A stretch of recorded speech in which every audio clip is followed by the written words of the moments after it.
Chosen. So today, we're going to meet my husband client. And It's Engineer Do. And ayan, pagkakataon na rin kasi sabi ko, Dad, i-date mo ako pag uwi mo. So ganun po ang aming relasyon. Kung may gusto ko, hindi ko na dinadaan sa pabebe. Tayo ay very professional sa part na ito yung gagawin mo pag uwi mo. Ito yung dapat nating bonding. So, ayan po si husband. Hi, Daddy. Say hi. Hello. Hi, what about me? So, Dad, ikaw pala ang tipo, ang mga lalaki pala, dapat pala sinasabi mo yung gusto mo para hindi, para inaano ninyo na anticipate kesa sa magpa-bebe-bebe ang mga partner. Ganun ba? Yes. Dahil, ba't gano'n ang mga boys? I mean, ang mga husband, ba't gano'n? Marami na kasi kaming iniisip. So meaning to say dati, pag humihingi po kasi ako ng, ano ba yan, wala na lang time itong asawa ko sa akin. So, ang gagawin ko po, inarte ako sa part. Paano ako mag-inarte, Dad? Pag gusto ko ng attention mo. Nagsusungit. Yes, gano'n naman talaga. Pag ang babae nagsusungit, yan ay may dinaramdam. At pag nagsusungit ako, anong naisip mo, be? Nakakainis. Nakakainis. Eh, yun lang. So, hindi mo naman pinaparamdam sa akin yung inis eh. Di ba? Once na magsusungit. Anong ginagawa mo lang? Wala, dead ma. Dead ba? Pero nung na-tackle natin yung punot dulo, yung culprit ng aking mamaya, I will ask you anak, okay? So, say hi to the vlog muna. Oh. Ayan, dahil what about you? Oh, hi na.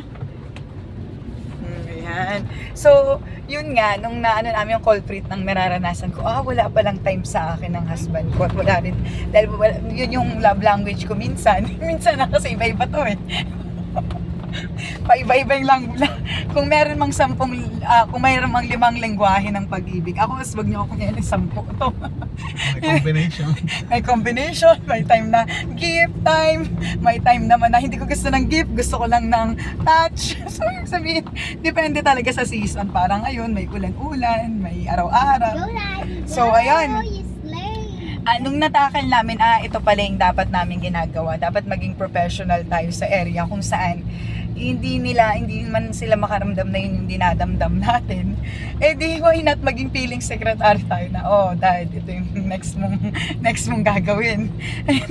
And to God be the glory po kasi medyo yun yung naging natin, naging okay yung aming bonding. So, dahil yun yung yun yung aming naging way ng pagbabanding. So, pag sinabi niyang 1 p.m., nag-expect agad ako, 1 p.m. o akin ang asawa ko.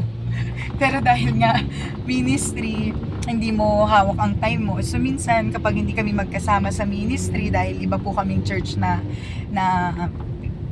tawag dito, hinahandle minsan kung nandun ako sa Eastwood, siya nasa Katmon, ako sa Katmon, siya sa Eastwood, ayun minsan hindi nagpapanagpo yung schedule namin, pero sabi nga lahat naman nag-a-adjust. So salamat sa Lord sa mga pagkakataon na nasa adjustment period kami. Ang Holy Spirit, yung bunga niya talaga ay nandun lagi yung papaalala sa iyo ng Lord. So may tanong ako kay Pastor, anong masasabi mo sa mga bagong pagsasama o nagsasama o matagal nang nagsasama na nag-a-adjust pa rin sa moment na kung saan wala silang time sa isa't isa? Anong gagawin? Ano ang dapat gawin? Adjust nyo. Nag-a-adjust. Napaka full of wisdom po. I-adjust nyo lang. Sinabi ko na nga nag-a-adjust eh. Ibig sabihin, Tanggapin ang adjustment. Kasi, Tanggapin. Mahalaga doon, may nag-a-adjust. Yes. Kasi minsan, di ba, yung nag-a-adjust ka tapos hindi mo matanggap na nasa adjustment ka. Ano ba yan? Ito, di ba, may mga ganong moment. So, ibig sabihin, pagtanggap sa adjustment. Tapos, Pag masyadong close-minded, kailangan open-minded tayo. Kailangan bukas sa pagbabago. Amen. Ganda.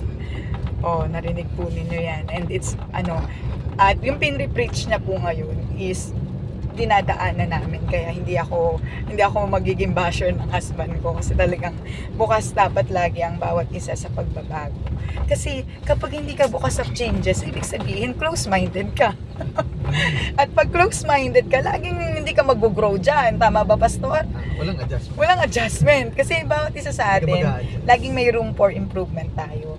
Room for growing, room for adjustment, room for understanding, room of forgiveness especially. So, tatanungin ko po yung anak namin ha. Anak, nasasaksihan, nakikita mo ba kami ni Dad minsan na nagtatalo?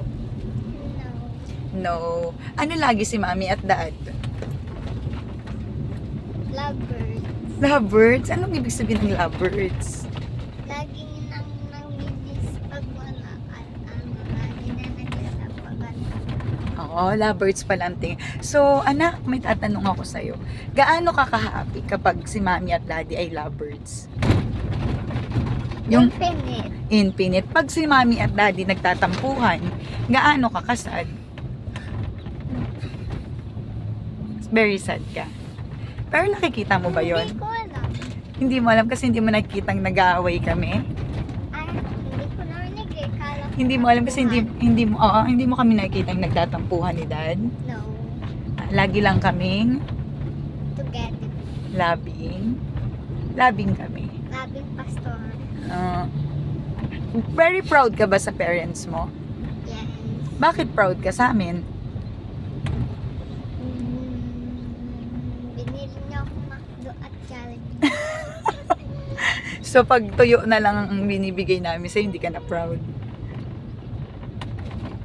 Hindi na proud?